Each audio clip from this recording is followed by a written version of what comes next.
معزز سامعین کرام، حاضرین مجلس، گھروں میں بیٹھی ہوئی پردہ نشین خواتین اور عزیز بچوں، اللہ تبارک و تعالی نے آپ اور ہم کو ایک مسلمان بنا کر کے پیدا کیا، مسلم گھرانے میں پیدا کیا، اس پر اور مزید برآں کہ ہمیں جناب محمد رسول اللہ صلی اللہ علیہ وسلم کی امت میں پیدا کیا۔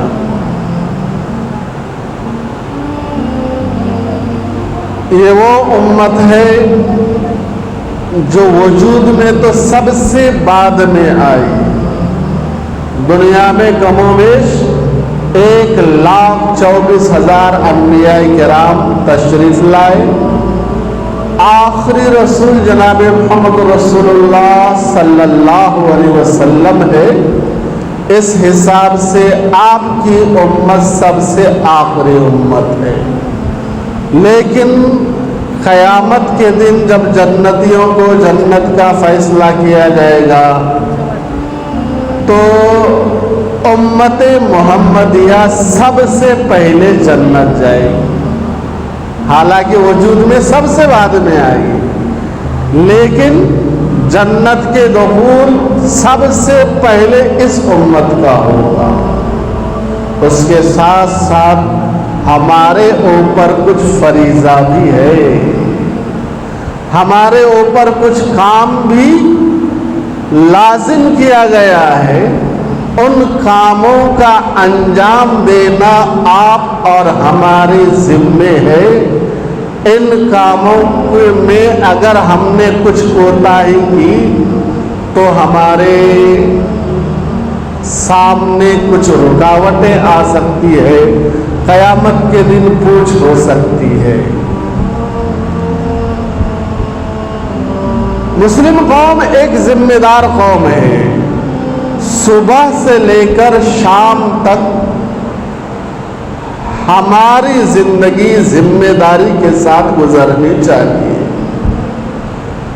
کیا کھاتے ہیں، کیا پیتے ہیں، کہاں جاتے ہیں، کہاں نہیں جاتے ہیں، کب جاتے ہیں، کب نہیں جاتے ہیں، کب عبادت کرتے، کب نہیں کرتے، کب سوتے ہیں، کب جاگتے ہیں، یہ من مرضی نہیں چلے گی۔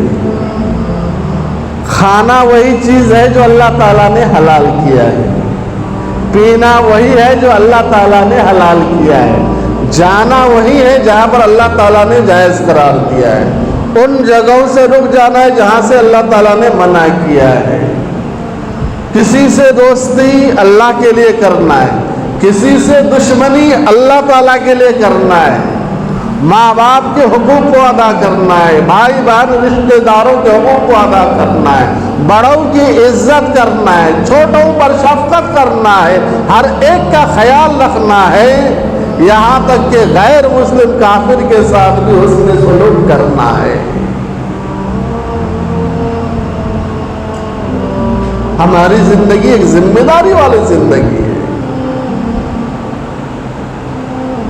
جو چاہے اپنے اوپر حلال کر لے، جو چاہے اپنے اوپر حرام کر لے، یہ نہیں چلے گا۔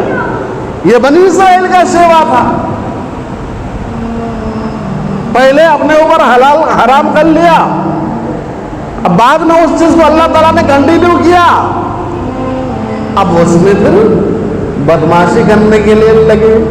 اللہ تعالیٰ نے کبھی نہیں کہا تھا کہ تم ہفتے کے دن گائے کے اور اونٹ کے دودھ کو مت کھاؤ، اونٹ کے گوشت کو مت کھاؤ، اونٹ کے دودھ کو مت پیو، یہ اللہ تعالیٰ نے نہیں کہا تھا۔ بنی اسرائیل نے خود اپنے اوپر اس چیز کو حرام کر لیا۔ ہفتے کے دن ہم اونٹ کے دودھ نہیں پیئیں گے، اونٹ کا گوشت نہیں کھائیں گے۔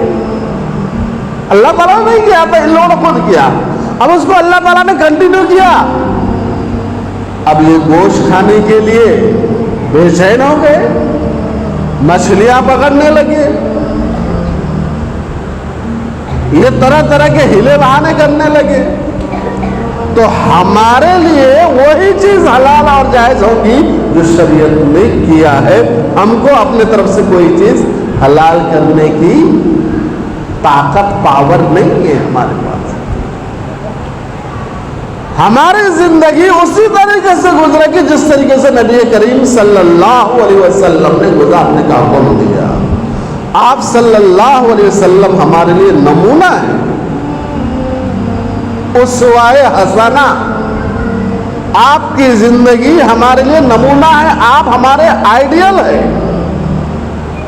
آپ کو فالو کرنا ہے، دنیا کے بڑے ہستیوں کو فالو نہیں کرنا ہے، فلمی اسٹاروں کو فالو نہیں کرنا ہے، کرکٹرز کو فالو نہیں کرنا ہے، پولیٹیشین پارٹیز کو فالو نہیں کرنا ہے. ہم کو صرف اور صرف حضور اکرم صلی اللہ علیہ وسلم کی ذات اقدس کو فالو کرنا ہے.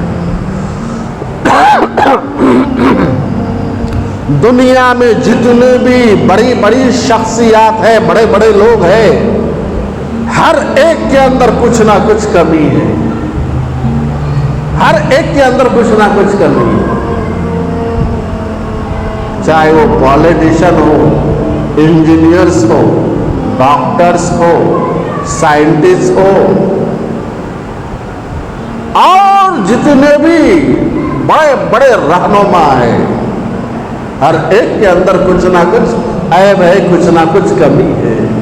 لیکن قربان جاؤں آمنہ کے در یتیم پر، آمنہ کے لخت جگر نور نظر پر. میرے نبی کے اندر ذرہ برابر نقص اور کمی نہیں ہے. میرے نبی کے اندر کوئی کمی نہیں ہے. کسی بھی میدان میں حضور اکرم صلی اللہ علیہ وسلم کی ذات اقدس میں کوئی کمی کوئی نکال نہیں سکتا. کوئی شخص کسی سے محبت کرتا ہے، چار ریزن ہوتا ہے. ایک دوسرے سے محبت کرتا ہے، ایک دوسرے کو چاہتے ہیں. جمال، کمال، نوال، قرابت،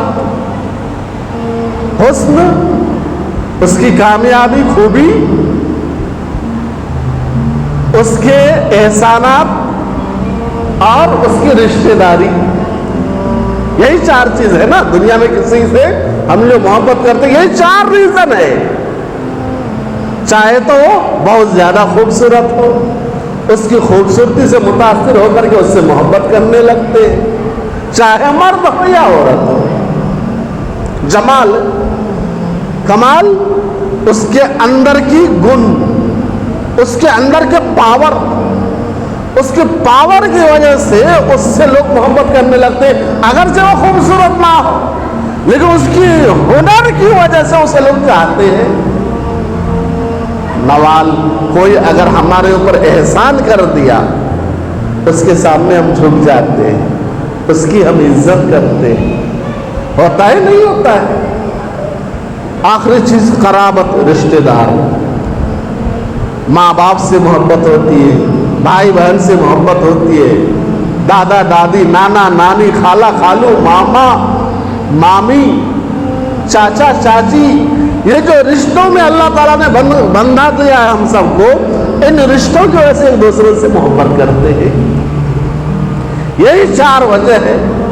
اور یہ چاروں وجہ، پورے چاروں وجہ میرے آقا صلی اللہ علیہ وسلم کے اندر کوٹ کوٹ کے بھرا ہے. جمال، آپ سے زیادہ حسین کوئی نہیں دنیا میں. کمال، آپ کے کمالات تو اتنے ہیں کہ بعد از خدا بزرگ تو ہی قصہ مختصر. اللہ کے بعد اگر کوئی ذات ہے تو میرے نبی جناب محمد رسول اللہ صلی اللہ علیہ وسلم کی ذات اقدس ہے. کمال، نوال، احسان، آپ صلی اللہ علیہ وسلم کا احسان ہے. آپ کے احسان کے تلے ہم اتنے دبے ہوئے ہیں کہ ہم اس کو اگر پورا کرنا چاہے زندگی ختم ہو جائے گی، ذرہ برابر بھی اس احسان کو ہم ادا نہیں کر سکتے. دنیا میں تو ایسا نہیں ہی، کل قیامت کے دن جنت جانے کے لیے بھی آپ صلی اللہ علیہ وسلم کی شفاعت کی ضرورت پڑے گی۔ آپ صلی اللہ علیہ وسلم کی شفاعت کی وجہ سے کل قیامت کے دن جنت نصیب ہوگی انشاءاللہ۔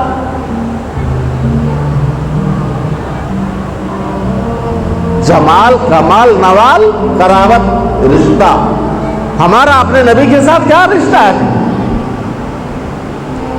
ہمارا اپنے نبی کے ساتھ یہ رشتہ ہے کہ ہم اپنے ماں، اپنے باپ، اپنے بھائی، اپنے بہن، اپنے رشتہ دار، اپنے خاندان، یہاں تک کہ پوری دنیا سے بڑھ کر کے ہم اپنے نبی سے محبت کرتے ہیں۔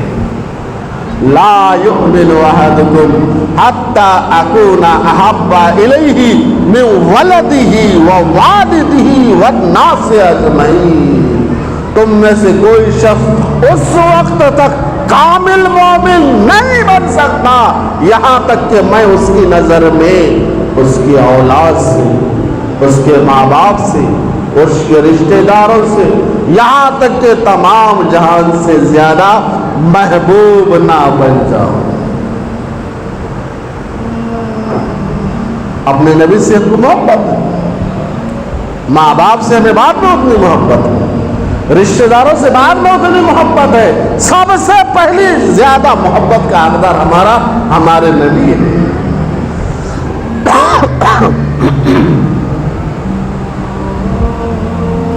تو ہماری جو زندگی ہے یہ نبی کریم صلی اللہ علیہ وسلم کے احسان کے تلے دبے ہوئے۔ آپ صلی اللہ علیہ وسلم نہ ہوتے تو اللہ تعالیٰ افلاق کو ہی پیدا نہ فرماتا۔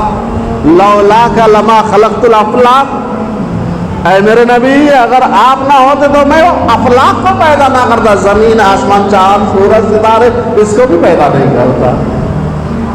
تو یہ دنیا کس کے واسطے بنایا گیا؟ آپ صلی اللہ علیہ وسلم کے واسطے۔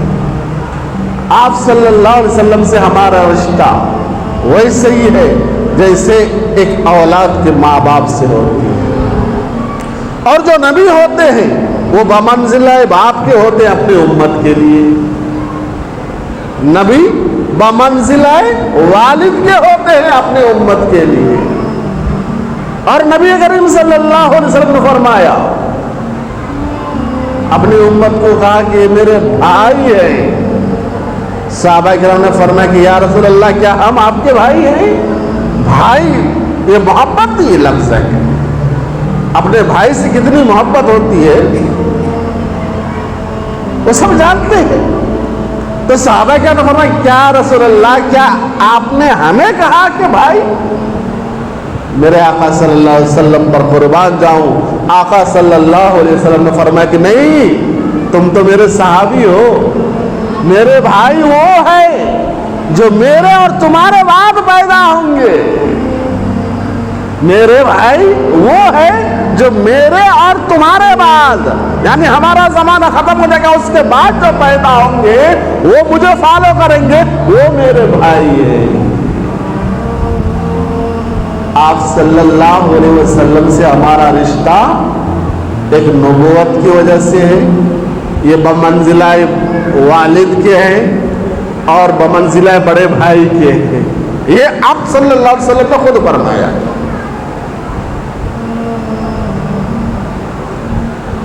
تو ہمارا رشتہ آپ صلی اللہ علیہ وسلم سے اٹوٹ، آپ صلی اللہ علیہ وسلم اسوہ حسنہ، آپ ہمارے آئیڈیل، تو اس آئیڈیل پر ہم کو فالو کرنا ضروری ہے۔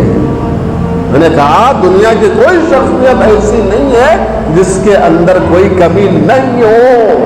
کوئی بتا دے، بڑا سے بڑا سائنٹسٹ ہے، اس کے اندر بھی کوئی کمی ہے، لوگوں نے اس کو اپنی پاگل تک کہا۔ بڑے سے بڑے ڈاکٹر، اس سے بھی کوئی غلطیاں ہو جاتی ہیں، بڑے سے بڑا انجینئر، اس سے بھی کوئی غلطیاں ہو جاتی ہے غلطیاں، انسان ہے، ہو جاتی ہے غلطیاں، لیکن قربان جاؤ میرے آقا صلی اللہ علیہ وسلم پر، آپ صلی اللہ علیہ وسلم سے کبھی کوئی غلطی نہیں ہوئی۔ مکمل ذات آپ صلی اللہ علیہ وسلم، آپ صلی اللہ علیہ وسلم ہر میدان میں ہماری رہنمائی فرمائے، ہر موڑ پر ہماری رہنمائی فرمائے۔ کوئی یہ نہیں کہہ سکتا ہے کہ اس میدان میں آپ صلی اللہ علیہ وسلم نے ہمیں کوئی رہنمائی نہیں فرمایا، اس موڑ پر ہماری کوئی رہنمائی نہیں فرمایا، فلانی جگہ پر ہماری رہنمائی نہیں ہوئی، کوئی نہیں کہہ سکتا ہے۔ قیامت تک پیدا ہونے والے سارے انسانوں کے لیے رہنمائی فرما دیا آپ صلی اللہ علیہ وسلم، اور آپ کے زندگی کو فالو کرنا ہم سب کے لیے ضروری ہے۔ لیکن آج ہو کیا رہا ہے؟ ہم تو کہہ رہے ہیں پکا مسلمان ہیں، ہم پکا مسلمان ہیں، لیکن زندگی میں ہمارے اندر سے اسلام نکل چکا ہے۔ زبان تو کہہ رہا ہے کہ ہم مسلمان ہیں، قالت الاعراب آمنا، تو دیہاتی کہہ رہے کہ ہم نے ایمان لایا۔ اللہ تعالیٰ فرماتے کہ اے نبی ان کو کہو ایمان نہیں لائے، اسلام لائے۔ صرف زبان کہہ رہا ہے تمہارا، اب ایمان تمہارے اندر کتنا ہے وہ عمل سے ثابت کرنا پڑے گا تم کو۔ قل لم تؤمنوا ولکن قولوا اسلمنا، ثابت کرنا پڑے گا تم کو، ثابت کر کے بتاؤ۔ تو آپ کے نبی سب سے اعلیٰ، آپ کے نبی کی زندگی سب سے عرفہ، آپ کے نبی حد سے زیادہ امانت دار، صادق و امین، آپ کے نبی پوری دنیا کے لیے اسوہ حسنہ۔ اب آپ اپنے نبی کو کتنا فالو کرتے ہیں؟ آپ کا کھانا پینا کیسا ہے؟ اپنے نبی کے جیسا ہے یا نہیں ہے؟ تبھی معلوم ہوگا نا۔ ایک شخص کہہ رہا ہے کہ مجھے اپنے والد سے محبت ہے، میں اپنے امی کو بہت زیادہ چاہتا ہوں۔ وہی امی اگر کہے کہ بیٹا ایک گلاس پانی لے کر کے آؤ، آپ نے کہا کہ نہیں یہ کام مجھ سے نہیں ہو سکتا ہے، محبت میں آپ سے بہت زیادہ کرتا ہوں، لیکن آپ کو پانی لا کر کے نہیں دوں گا، آپ کو کھانا لا کے نہیں دوں گا، آپ کو دوائی لا کر کے نہیں دوں گا۔ دنیا کا کوئی پاگل ہوگا اس کو کہے گا کہ یہ حقیقت میں اپنی ماں کو چاہتا ہے؟ بتائیے آپ، کوئی ماننے کے تیار ہوگا؟ امی میں آپ کو بہت زیادہ چاہتا ہوں، آپ سے بہت محبت کرتا ہوں، بیٹا ایک گلاس پانی لا کے دو، نہیں یہ مجھ سے نہیں ہو سکتا ہے۔ اب بتائیے وہ شخص حقیقت میں اپنی امی سے محبت کرتا ہے؟ امی سے اگر محبت کرتا تو امی کو بولنے سے پہلے پانی لا کر کے رکھتا تھا۔ زبانی دعویٰ ہمارا بہت ہے کہ ہم نبی سے محبت کرتے ہیں، لیکن اپنی زندگی میں نبی کو کتنا ہم نے سنوارا ہے؟ اپنے صبح شام کے زندگی جو گزار رہے ہیں، کتنا عمل اپنے نبی کے عمل سے میل کھاتا ہے؟ جبھی تو کہے گا کہ عاشق ہے، یہ اپنے نبی کا عاشق ہے، تو اپنے نبی کے عاشق بننے کے لیے نبی کے ہر سنت کو آپ کو اور ہم کو ادا کرنا پڑے گا۔ اگر ادا کر ہاں سچا عاشق ہے، کسی لڑکی سے محبت کرتے ہیں، لڑکی کو لے آتے ہیں، جا کر کے اس کو کیا کرتے ہیں؟ ہوٹل لے آتے ہیں، کھلاتے پلاتے، اس کی خواہشات کو پورا کرتے ہیں۔ غلط ہے، ہوتا ہے ایسا۔ اس کے سارے آرزوؤں کو پورا کرتے ہیں، اس کے آرزوؤں کو پورا نہ آئے اور کہے کہ میں تم سے محبت کرتا ہوں، وہ مانے گی؟ اس کی ایک بات نہیں مانے گی، نہیں مانے گی۔ یہ خالی جھوٹا ہے، دعویٰ کر رہا ہے، کچھ بھی نہیں ہے۔ تو آپ اور ہمارا یہی طریقہ ہو گیا ہے۔ ہم تو کہتے ہیں کہ اپنے نبی سے بہت محبت کرتے ہیں، لیکن وہ محبت دکھنی چاہیے۔ ہمارے نبی کے آنکھوں کی ٹھنڈک نماز ہے۔ جب تک میرے آقا صلی اللہ علیہ وسلم نماز نہیں پڑھتے تھے، آپ کو بے چینی رہتی تھی۔ آپ کتنے وقت کی نماز ادا کرتے ہیں؟ پورے 5 وقت کی نماز جماعت کے ساتھ پڑھتے یا نہیں؟ اپنے نبی کے آنکھوں کی ٹھنڈک آپ پورا کرتے یا نہیں؟ تبھی آپ کو معلوم ہوگا آپ کتنے بڑے عاشق رسول ہیں۔ میرے نبی نے بستر مرگ پر بھی نماز نہیں چھوڑا۔ طبیعت خراب ہو رہی تھی، آپ چل نہیں سکتے تھے، ابو بکر صدیق رضی اللہ عنہ نماز پڑھا رہے ہیں، آپ صلی اللہ علیہ وسلم حضرت علی اور حضرت جعفر دونوں کے ہاتھ میں دونوں کے کاندھے میں 2 ہاتھ ڈال کر کے مسجد نبوی جا رہے، پیر سے چلنا نہیں آ رہا، پیر گھسٹ کے جا رہے، مسجد گئے، ابو بکر صدیق رضی اللہ تعالیٰ عنہ نماز پڑھا رہے، احساس ہوا، محسوس کیے کہ آقا صلی اللہ علیہ وسلم مسجد نبوی میں تشریف لائے ہیں، جائے نماز سے پیچھے ہٹ رہے ہیں۔ حضور اکرم صلی اللہ علیہ وسلم نے اشارہ کیا تم ہی نماز پڑھاؤ۔ نماز تو معاف نہیں ہے، جن کے ذریعے سے نماز ہمارے اوپر فرض ہوئی ان کی یہ حالت ہے کہ وہ آخری دم تک اپنی نماز قضا نہیں ہونے دیا۔ پھر صحابہ کرام سب کچھ کرتے تھے، مہاجرین جو تھے یہ بزنس مین تھے، انصار جو تھے یہ کاشتکار تھے، کھیتی کرتے تھے، کھجور کی کھیتی کرتے تھے، لیکن مسجد نبوی میں اذان ہوتی تھی سب بھاگ کر کے آتے تھے، کاروبار کو وہ ویسے ہی چھوڑ دیا، یہ کھیت کھلیان کو ویسے ہی چھوڑ دیا، بھاگ کے آتے تھے، آ کر یہ پہلے نماز پڑھتے تھے۔ یہ تھے عاشق رسول، ان کو جب تک نماز نہ پڑھے ان کو چین نہیں ملتی تھی۔ تو ہم اگر عاشق رسول کا دعویٰ کرتے ہیں تو ثابت کرنا پڑے گا کہ ہم کتنے وقت کی نماز پڑھ رہے ہیں اور جماعت سے نماز ہو رہی ہے نہیں ہو رہی ہے۔ لیکن مسلمان ہونے کے ناطے، ایک نبی کے امتی ہونے کے ناطے ہمارے لیے ضروری ہے کہ ہم سب کچھ قربان کر دیں، لیکن اپنے نبی کے دین میں ذرہ برابر حرف نہ آنے دیں۔ ہم پہلے عمل کر کے بتائیں، پہلے خود ہم عمل کریں، 5 وقت نماز ہم جماعت کے ساتھ پابندی سے پڑھیں، تب میرے آقا خوش ہوں گے، آج میرے آقا کی روح کو تسلی ہوں گی جب ہم نماز پڑھیں۔ مساجد خالی، بازار بھرے ہوئے ہیں اور ہم یہ سمجھ رہے ہیں کہ اللہ کے رسول صلی اللہ علیہ وسلم ہمیں معاف کر دیں گے،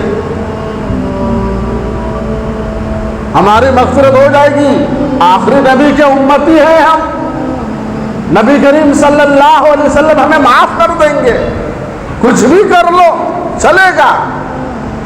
خامخواہی میں جی رہے ہیں آپ، غلط خیالی میں جی رہے ہیں۔ قیامت کے دن آپ صلی اللہ علیہ وسلم اپنے امت کو بخشوائیں گے۔ قیامت سے پہلے کہ برزخ کی جو زندگی ہے یہ کہاں گزارے گی، کیسے گزارے گی؟ برزخ کی زندگی ایک لمبی چوڑی زندگی ہے، موت کے بعد سے لے کر قیامت تک کی زندگی۔ اچھوں کے لیے قبر اچھا جنت، بروں کے لیے قبر جہنم۔ قبر کے واسطے تو کم سے کم تیاری کیجئے کہ قبر کی زندگی، اس کی تو اللہ کے رسول صلی اللہ علیہ وسلم نے نہیں فرمایا ہے کہ قبر میں بھی میں تمہیں بچا لوں گا، میں جنت لے کے جاؤں گا، سفارش کروں گا اللہ تعالیٰ سے، سجدہ کریں گے، لمبا سجدہ ہوگا، اللہ تعالیٰ کی طرف سے ارشاد ہوگا ارفع راسک یا محمد، سر اٹھائیے، مانگے کیا مانگتے ہیں، میں اپنے گناہگار امت کو جہنم سے نکالنا چاہتا ہوں۔ وہ تو قیامت کے دن ہوگا نا، تو قیامت سے پہلے کی جو زندگی ہے یہ برزخ کی زندگی، اس کے بارے میں تو وعدہ نہیں ہے، تو اس کو خراب مت کیجیے۔ خدا کے واسطے نماز کے لیے ٹائم نکالیے، نماز کے لیے وقت نکالیے۔ میرے آنکھوں کی ٹھنڈک نماز میں، یہ نبی کریم صلی اللہ علیہ وسلم کا فرمان ہے۔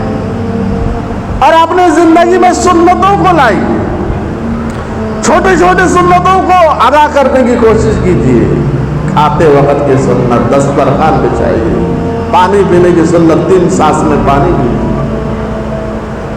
برتن کو اچھا صاف کر کے کھانا یہ سنت ہے۔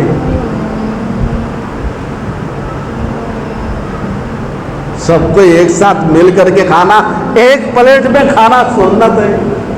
ایک پلیٹ میں کھانا سنت ہے. بیت الخلا جا رہے ہیں وہ دعا پڑھ کے جائیے. بیت الخلا سے نکل رہے ہیں دعا پڑھیے. یہاں تک کہ اپنے بیوی سے ملنے وہاں بھی دعا پڑھنے کا. گندے کام آپ اور ہمارے دماغ میں یہ آتی ہے تو گندا کام ہے. گندا کام نہیں ہے. بیوی سے ملنا بھی عبادت ہے اگر آپ کی نیت صحیح ہے. یہ میں نہیں کہہ رہا ہوں، حدیث کہہ رہا ہے. اللہ کے رسول کیا ہم اپنے بیوی سے صحبت کرتے تو نیکیاں ملیں گی؟ میرے نبی نے فرمایا کہ ہاں بیوی سے ملو گے تو نیکی ملے گی. اگر تم یہ بیوی سے نہیں ملتے کسی غیر بازارو عورت سے ملتے تو گناہ ملتا تھا. ہاں گناہ ملتا. تو مجھ سے بچ گئے تو اس کی وجہ سے نیکی ملے گی. تو گندا کام نہیں، وہ بھی عبادت ہے. بیوی کے حقوق ادا کرنا وہ بھی عبادت ہے. وہاں بھی میرے نبی صلی اللہ علیہ وسلم نے دعا سکھا کر کے گئے. اپنے اولاد کے نکاح میں ہزاروں نہیں لاکھوں کروڑوں خرچہ کرتے ہیں. یہ مختصر چھوٹی چھوٹی چیزیں ہم اپنے اولاد کو نہیں بتاتے. شوہر کے کیا حقوق ہے، بیوی کے کیا حقوق ہے، پہلی رات کس طریقے سے منانا چاہیے، گزارنا چاہیے، ہمیشہ بیوی کے ساتھ صحبت کے وقت کون سی دعا پڑھنی چاہیے. ہماری سوچ یہ ہے وہ اس کام کے لیے بھی تو دعا تھوڑی ہوگی. حدیث میں اس کے لیے بھی دعا ہے. حضرت عائشہ صدیقہ رضی اللہ تعالی عنہ خود فرماتی ہے آپ صلی اللہ علیہ وسلم کبھی دعا پڑھے بغیر صحبت نہیں کی. سنت کو ادا کیجیے، چھوٹے چھوٹے سنت کو ادا کیجیے، گھر میں ادا کیجیے. جب ایک سنت کو ہم زندہ کرتے ہیں ایسے دور میں جہاں پر ہر طرف خرافات ہے، بدماشی ہے، نقاشی ہے، طرح طرح کے سازشیں ہیں، طرح طرح کے اسلام کے اوپر حملے ہو رہے ہیں، ایسے وقت میں اگر ہم ایک سنت کو ادا کرتے ہیں 1000 شہیدوں کے برابر ثواب ملے گا انشاءاللہ. تو اپنے نبی کو ماڈل مانیے، اپنے نبی کو آئیڈیل مانیے.